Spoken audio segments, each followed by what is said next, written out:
La conscience de soi. C'est une des dimensions des profils émotionnels découverts par hasard par les recherches en neurosciences du professeur de psychologie Richard Davidson.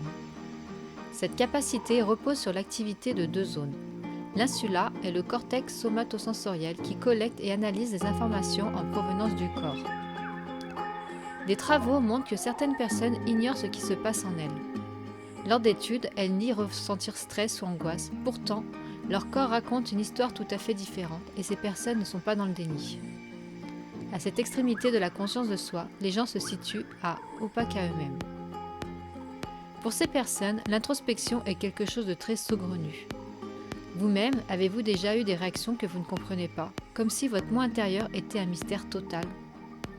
Vous est-il déjà arrivé qu'on vous dise que vous étiez susceptible, impatient, de mauvaise humeur, ou même jaloux, sans vous en être aperçu ? Vous arrive-t-il de mettre plusieurs jours avant de réaliser que vous êtes triste, en colère ou dans la panique ? Grâce à la neuroimagerie, des chercheurs britanniques ont découvert que les gens avec une très bonne conscience de soi étaient très doués pour compter les pulsations de leur cœur. On pouvait voir leur insula plus volumineuse. Celle-ci apporte une meilleure estimation. Plus elle est active, plus nous sentons nos sensations physiques et émotionnelles. À cette extrémité de la dimension conscience de soi, on trouve les gens conscients d'eux-mêmes. Ils font le rapport avec leurs pensées et sentiments, à l'écoute des messages envoyés par leur corps. Ils savent que s'ils grondent leurs enfants, ce n'est pas parce qu'avoir des affaires par terre dans sa chambre est un sacrilège, mais bien car ils sont stressés, dû à des contrariétés accumulées dans leur journée de travail. Faites le test, mesurez vos dimensions affectives, lien que vous trouverez sous la vidéo vous permettra de mieux vous connaître. Lorsque votre profil vous freine dans la vie, le Deep Coaching peut vous accompagner pour vous aider à le modifier et atteindre ainsi vos objectifs.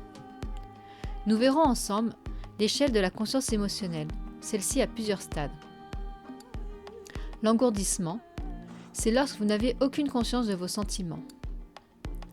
Les sensations physiques, c'est lorsque vos émotions ont un impact physique, vos maux de tête, vertiges, mais vous n'avez pas conscience des émotions elles-mêmes. L'expérience primaire, c'est lorsque vous êtes conscient de vos émotions, mais vous ne savez pas les identifier. Vous ne pouvez ni en parler, ni les comprendre.